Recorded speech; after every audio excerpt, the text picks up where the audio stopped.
10 জন আসামি করেছি আমরা।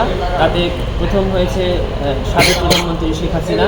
একজন পুলিশ অফিসার স্বরাষ্ট্রমন্ত্রীকে ভিডিও দেখিয়ে বলছেন যে স্যার, যেটাকে গুলি করে মেরে ফেলি ও মরে যায়, কিন্তু ওর পাশেরগুলো আর যায় না, ওর পাশেরগুলোও দাঁড়িয়ে থাকে। গতকালকে গণহত্যার অভিযোগে আন্তর্জাতিক অপরাধ ট্রাইব্যুনালে একটি অভিযোগ দায়ের করা হয়েছে এবং গতকালকেই সেই অভিযোগটি একটি মামলা হিসাবে রেজিস্টারভুক্ত হয়েছে, যেটাকে বলে কমপ্লেন্ট রেজিস্টার নাম্বার, যেটা নাম্বার পড়েছে 127 তারিখ 14/8/2024। এই মামলাটি রেকর্ডের পরে তদন্ত সংস্থা একজন তদন্তকারী কর্মকর্তা নিয়োগ করেছেন। তদন্তকারী কর্মকর্তা নিয়োগ করার পরে ওনারা অলরেডি তদন্ত কাজ শুরু করেছেন। আমি ওনাদের সাথে কথা বলেছি। তদন্ত কার্যক্রম শুরুর প্রাথমিক কাজ হিসেবে ওনারা ঘটনার কালীন সময়ের যত পত্রিকা আছে সেগুলো সংগ্রহ করেছেন এবং পত্রিকাগুলো পর্যালোচনা করছেন বলে আমাদেরকে জানিয়েছে। 10 জন আসামি করেছি আমরা।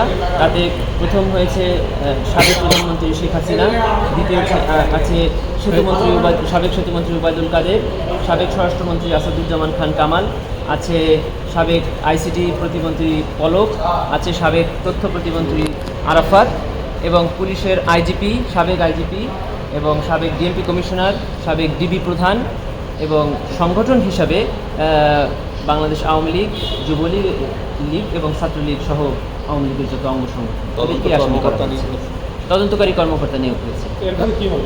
পরবর্তী প্রক্রিয়াটা কি? পরবর্তী প্রক্রিয়া হলো ওনারা এই তদন্ত প্রক্রিয়া চালাবেন। তদন্তকারী কর্মকর্তা যদি মনে করেন যে এই আসামিরা যদি স্বাভাবিকভাবে ঘোরাফেরা করে তাহলে এই তদন্ত কার্যক্রম ব্যাহত হতে পারে। এটা ওনারা মনে করলে এই আসামিদের বিরুদ্ধে গ্রেফতারি ওয়ারেন্ট চেয়ে ট্রাইব্যুনালে আবেদন করতে পারেন। এটা যে তদন্ত শুরু হওয়ার পরেই যে কোনো সময় পারে। যখন এটা করবেন সাথে সাথে তখন এটি ট্রাইব্যুনালের একটি মিস কেস নাম্বার করবে। আর যদি ওনারা এটা না করেন তাহলে ওনারা তদন্ত প্রক্রিয়া শেষ করবেন, তদন্ত প্রতিবেদন ট্রাইব্যুনালের চিফ প্রসিকিউটর বরাবর জমা দিবেন।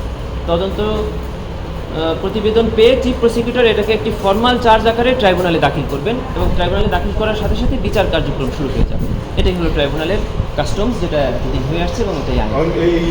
এই অপরাধের শাস্তি কি আছে? এই অপরাধের শাস্তি মৃত্যুদণ্ড এবং ইতিমধ্যে ট্রাইব্যুনালে যে 56টি রায় হয়েছে তার বেশিরভাগই মৃত্যুদণ্ড হয়েছে। কয়েকজনকে মৃত্যুদণ্ড দেওয়া হয়নি, সেটি অবজারভেশনও দিয়েছেন কেন মৃত্যুদণ্ড দেওয়া হলো না। এবং এই ধরনের অপরাধের সারা পৃথিবীব্যাপী এই অপরাধগুলোকে হিনিয়াস অফেন্স বলা হয়েছে, যে এটি একটি সাধারণ অপরাধ নয়, এগুলোকে বলে সিস্টেম ক্রাইম। কোনো টার্গেটেড পিপুলকে অ্যাট্রাক্ট করে যখন এই ধরনের হত্যাকাণ্ড চালানো হয়। দেখেন কালকে যে এই দিনগুলোতে যারা নিহত হয়েছে তাদের সাথে কিন্তু এই পুলিশ সদস্য বা আওয়ামী লীগের অন্য কোনো শত্রুতা নেই। শত্রুতা একটাই, যে তারা বৈষম্য বিরোধী ছাত্র আন্দোলনের সাথে জড়িত। এই বৈষম্য বিরোধী ছাত্র আন্দোলনের একজন কর্মী বা সমর্থক হওয়ার কারণেই তাদেরকে অ্যাটাক করা হয়েছে। এই কারণেই আমরা বলছি এটা টার্গেটেড পিপুলকে যখন হত্যা করা হয় বা টার্গেট করা হয় তখনই এটাকে গণহত্যা হিসাবে, জেনোসাইড হিসাবে এর বিচার করা। আমি আমার যে দরখাস্ত জমা দিয়েছি ট্রাইব্যুনাল তদন্ত সংস্থায়, সেখানে আমি বেশ কিছু পত্রিকার কাটিং দিয়েছি। তার মধ্যে একটি পত্রিকায় এভাবে নিউজ করা হয়েছে, একজন পুলিশ অফিসার স্বরাষ্ট্রমন্ত্রীকে ভিডিও দেখিয়ে বলছেন যে স্যার, যেটাকে গুলি করে মেরে ফেলি ও মরে যায়, কিন্তু ওর পাশেরগুলো আর যায় না, ওর পাশেরগুলোও দাঁড়িয়ে থাকে। কীভাবে এদেরকে সরিয়ে দিই? আরেকটি পত্রিকা দিয়েছি, অসংখ্য পত্রিকা দিয়েছি একটি নিউজের, সেটি হলো তৎকালীন সেতুমন্ত্রী ডাইরেক্ট সাংবাদিকদের আপনাদেরকে বলছেন যে শুট অ্যাট ফার্স্ট সাইট হবে, মানে দেখা মাত্র গুলি হবে। এই যে ইনস্টিগেটিং বক্তব্য, এই বক্তব্যের পরেই তো সারা বাংলাদেশের ছাত্রলীগ এবং পুলিশের এই গুলিগুলো শুরু হয়েছে এবং অসংখ্য মানুষ মারা গিয়েছে। এবং সারা পৃথিবীতে যে কমান্ড রেসপন্সিবিলিটি বলে আন্তর্জাতিক অপরাধ ট্রাইব্যুনাল আইনের সেকশন 4 সাবসেকশন 2, ওখানে বলে দেওয়া আছে যে কোনো সুপিরিয়র অফিসার যদি এই ধরনের কোনো বক্তব্য প্রদান করে, কোনো কার্যক্রম করে, ইভেন যদি এই ধরনের অফিসার যদি দেখে যে এই ধরনের ম্যাসাকার হচ্ছে এবং সে যদি না থামায়, তাও এটাকে জেনোসাইড হিসেবে গ্রহণ করা হবে। এটাই আমাদের দেশের প্রচলিত আইন। আমাদের আন্তর্জাতিক আইনে যাওয়ার দরকার নেই। তবে আমাদের অনুরোধ হলো যে ইতিপূর্বে ট্রাইব্যুনালে যে বিচার হয়েছে সেগুলো আন্তর্জাতিকভাবে প্রশ্নবিদ্ধ হয়েছে।